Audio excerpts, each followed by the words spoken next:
ഇവന്റെ മരുന്നൊക്കെ ഇറക്കാന് എനിക്കറിയാം. കുട്ടേട്ടാ, ആ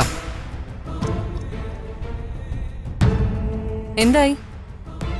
ഒന്നും ആയില്ല. ഇവനിപ്പോഴൊന്നും അറിയില്ലെന്ന് തന്നെ പറയുന്നത്. ഇനി അവനോടൊന്നും ചോദിക്കണ്ട. നമ്മൾ ആദ്യം പിടിച്ചുകൊണ്ടുവന്നവന്റെ കൂട്ടുകാരനെ ലോക്കൽ പോലീസിനെ ഏൽപ്പിച്ചു.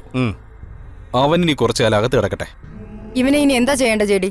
സമൂഹത്തിന് ഭീഷണിയായവരെ നമ്മൾ എന്താ ചെയ്യാറുള്ളത്? ഒരിക്കലും തിരിച്ചു വരാത്ത ഇടത്തേക്ക് അയക്കും. അതുവരെ ഇവൻ റെസ്റ്റ് എടുത്തോട്ടെ.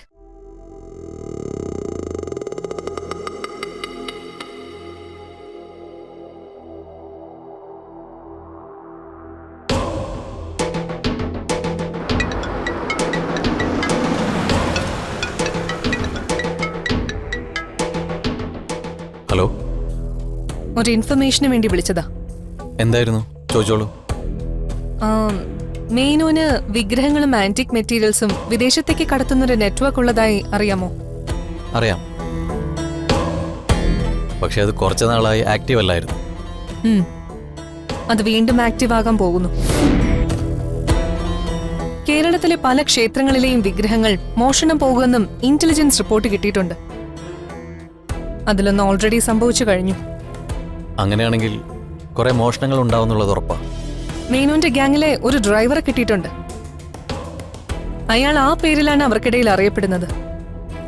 പക്ഷേ അയാളിൽ നിന്ന് ഇൻഫർമേഷൻ ഒന്നും കിട്ടിയിട്ടില്ല. മേനോന്റെ ഗ്യാങ്ങിലെ എല്ലാവരെയും അറിയാവുന്ന ഒരാളാണ് അയാൾ. അവനെ കൊണ്ട് സംസാരിപ്പിക്കാൻ സാധിച്ചാൽ ഒരുപാട് പേരെ നിങ്ങൾക്ക് പിടിക്കാൻ പറ്റും. Thanks for the information Sanjay.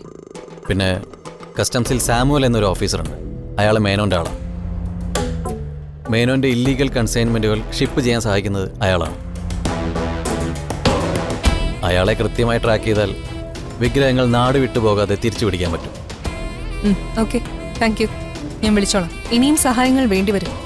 ഇടയ്ക്കൊക്കെ വാല്യൂ ഉള്ള ന്യൂസുകൾ തന്ന് എന്നെ ഒന്ന് സഹായിക്കണം. ഷുവർ, അത് പ്രതീക്ഷിക്കാം. Thank you.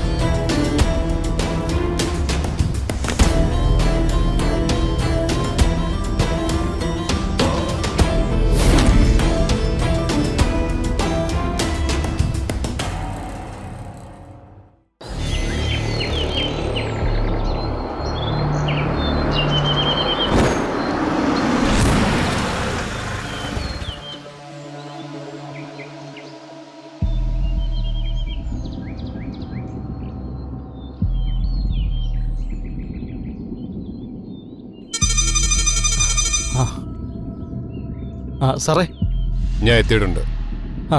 Okay sir. ഡാ, എത്തിയിട്ടുണ്ട്. വാ, അങ്ങോട്ട് പോവാം.